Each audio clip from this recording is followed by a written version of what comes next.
오늘의 정치권 이야기 알아보는 정치 톡톡하겠습니다. 정치부 우종환 기자입니다. 자, 먼저 현재 민주당의 계파 갈등 상황 어떻게 돌아가고 있습니까? 요약하자면 친문 대 친명의 구도로 흘러가고 있습니다. 네. 그 친문으로 분류되는 그룹은 당내 친문 중진 그룹과 이낙연계, 정세균계 등을 꼽을 수가 있겠고요. 반면 이재명 의원과 가까운 7인회나 철험회 같은 강성 의원들을 친명으로 분류해 볼 수 있습니다. 예, 저 표를 이렇게 하니까 금세 알아볼 수 있겠네요. 선거 직후에는 친문의 공세가 거세지 않았습니까? 네, 맞습니다. 이재명 책임론을 말하는 쪽이죠. 그 이낙연 전 대표는 책임자가 책임지지 않고 남 탓한다고, 또 정세균계 이원욱 의원은 상처뿐인 영광이라고 비꼬기도 했었죠. 또 홍영표, 전해철 등 차기 당권 주자로 거론되는 의원들을 필두로 이재명 의원이 당권 도전을 하면 안 된다는 압박도 이어지고 있습니다.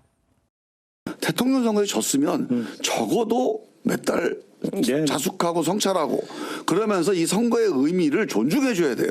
그런데 이번 지방선거에 졌어요. 근데 그걸 주도했던 두 분이 다시 또 당의 전면에 나선다? 그러면 민주당이 국민들한테 더 큰 심판을 받죠. 자, 이재명계 의원들, 친명계 의원들 반응은 어떻습니까, 지금? 어제 연석회의에서 이재명 의원을 향한 비판이 일방적으로 쏟아지면서 이 의원 측은 불쾌한 기색을 드러내기도 했었죠. 토론할 분위기가 토론을 하지. 같은 입장에 얘기만 하니까 싸울 일이 없지. 철험회 소속 김남국 의원은 짜인 각본이다. 선거 때도 일부 의원들이 이재명 죽이기를 기획했다라고 주장했고요.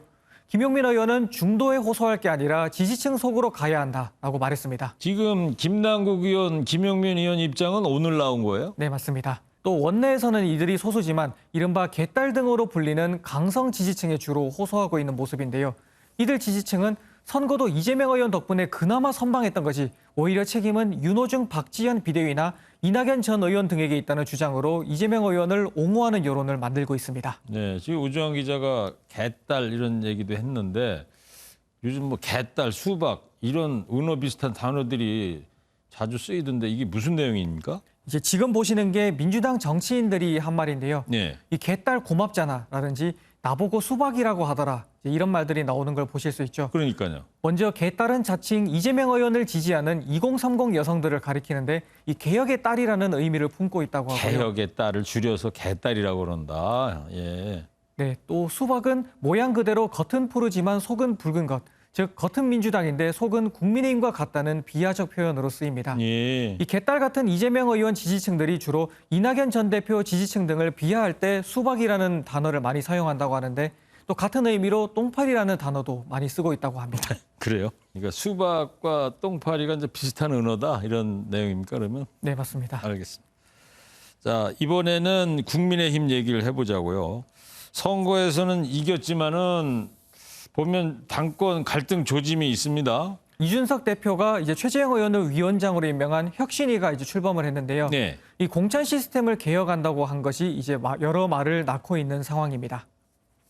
개인 소위 말하는 뭐 찍어내리는 공천 이런 것들이 자리 잡을 수 없는 어떤 그 예측 가능한 시스템을 만들자.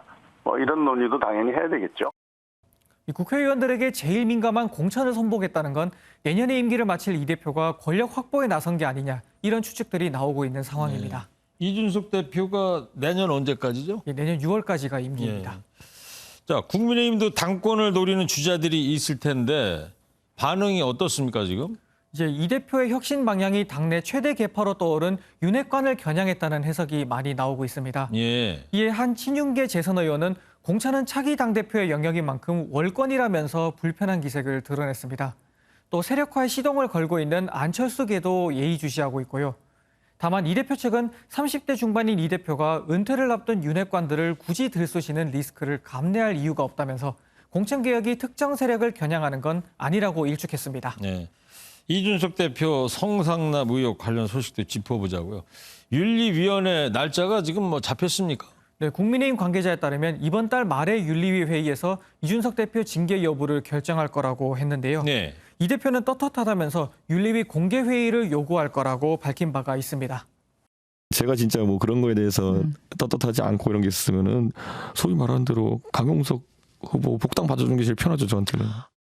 그러면 이준석 대표는 윤리위원회 자체를 공개적으로 하겠다 그런 입장이라는 거예요? 네, 맞습니다. 원래 국민의힘 당규상 윤리위는 비공개가 원칙인데요. 의원들이 의결을 하면은 공개로 이제 전환을 할 수가 있습니다. 네. 그 이 대표 측은 비공개 상태로 징계를 결정하면은 정치 공세를 자인하는 셈이기 때문에 윤리위가 정무적 판단을 잘 할 거라고 말했습니다.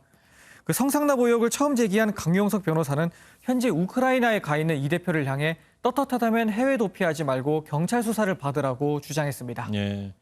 자, 마지막으로요. 윤석열 대통령이 나토 정상회의에 참석한다고 하던데요. 네, 대통령실 관계자는 오는 29일부터 스페인에서 열리는 나토 정상회의에 윤 대통령이 참석할 것을 검토하고 있다고 밝혔습니다.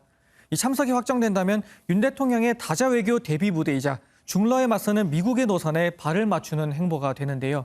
마침 기시다 후미오 일본 총리도 참석을 검토 중이라는 보도가 나와서 한일 정상회담이 성사될 가능성도 나오고 있습니다. 알겠습니다. 잘 들었습니다. 정치부 우정환 기자였습니다.